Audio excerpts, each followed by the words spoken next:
En este vídeo vamos a desarrollar, aclarar los conceptos que tienen que ver con el ensayo novecentista, el ensayo en la generación del 14. El ensayo es el género principal en el que se desarrollan y se transmiten las ideas de los autores de la generación del 14. Sus dos principales representantes son Eugenio d'Ors y José Ortega y Gasset, aunque como podríamos ver hay otros como Manuel Azaña, Gregorio Marañón, Américo Castro, etcétera, etcétera, una serie de intelectuales de esta primera parte del siglo XX. De Eugenio d'Ors, ¿qué es lo que hay que destacar? Pues él es el que introduce el término noucentismo, noucentisme en catalán, con el que quiere expresar esa ruptura con todo lo anterior, representado por el realismo y el 98, a los que considera el 800, frente al 800, el 900, el 1900, el siglo XX.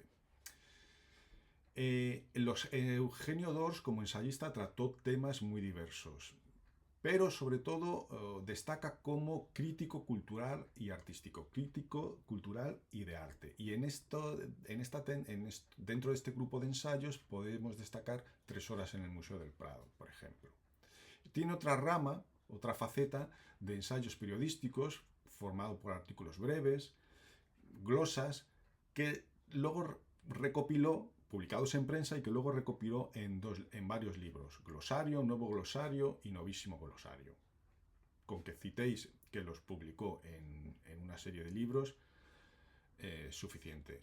Es decir, por un lado, ensayos de crítica cultural y artística, por ejemplo, 3 horas en el Museo del Prado. En esos ensayos es donde él se adscribe a esa tendencia del arte puro, etcétera, etcétera. Y otro grupo de ensayos publicados en prensa, artículos breves, que luego recopiló en una serie de libros, como por ejemplo Glosario, Nuevo Glosario o Novísimo Glosario. Son muy fáciles de memorizar estos 3 títulos. La otra gran figura, el otro gran ensayista, y de hecho la gran figura de esta generación, es José Ortega y Gasset. José Ortega y Gasset es el personaje esencial, central del grupo novecentista, de la generación del 14. Defendió la necesidad de europeizar España, consideraba que la educación era el motor del avance y de modernización. Como filósofo, se aleja del irracionalismo imperante y él defendía lo que él llamaba la razón vital. Esa es la idea más original y la idea esencial de toda la filosofía de Ortega y Gasset, esto que él llama la razón vital.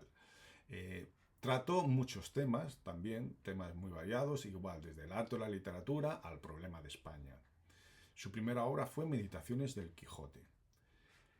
Entre sus obras más destacadas hay que mencionar España invertebrada. España invertebrada, ¿por qué es importante? Porque en esta obra aborda el problema de España y hace un análisis de cuáles son las causas del problema de España. Y él ve la causa en 3 niveles, en tres puntos de un proceso de desintegración. Una desintegración nacional, causada por los separatismos. Cada región solo mira por sus intereses. Una desintegración social, porque cada clase, los trabajadores, los proletarios, los empresarios, la aristocracia, cada clase solo vela por sus intereses y no tiene una visión global. Y luego un tercer problema, que sería la indisciplina de las masas. Este tema lo desarrolló sobre todo en esta otra obra que hay que citar, fundamental, quizá la más internacionalmente conocida de Ortega y Gasset, que es La rebelión de las masas. Toda su concepción del arte, o lo esencial de cuál era la concepción del arte que tenía José Ortega y Gasset, está expresada en estos 2 ensayos: la deshumanización del arte e Ideas sobre la novela. En la deshumanización del arte es donde él recoge sus ideas estéticas, hace un análisis de las tendencias artísticas de la época, y es donde él destaca ese carácter minoritario, intelectual, elitista del arte contemporáneo. Y en Ideas sobre la novela hace un análisis de la novela tradicional, a la que considera que ya está agotada en temas, agotada en estructuras, agotada en géneros, y que necesita una renovación que tiene que ir también, que se tiene que basar en superarlo en una novela más intelectual, más cuidada estilísticamente y con una estructura más clara, etcétera, etcétera. Y por último, habría que destacar algo, habría que definir o caracterizar el estilo de Ortega y Gasset. Ortega y Gasset se caracteriza por un estilo, por una prosa, por una redacción muy clara, un lenguaje muy, muy fácil de leer, a pesar de que sus ideas son ideas filosóficas o de la profundidad de los temas que trate. Es un autor fácil, muy elegante, maneja muy bien las metáforas, las comparaciones, los símiles y en definitiva se puede resumir su estilo en que es claro y muy elegante y con un gran dominio del lenguaje.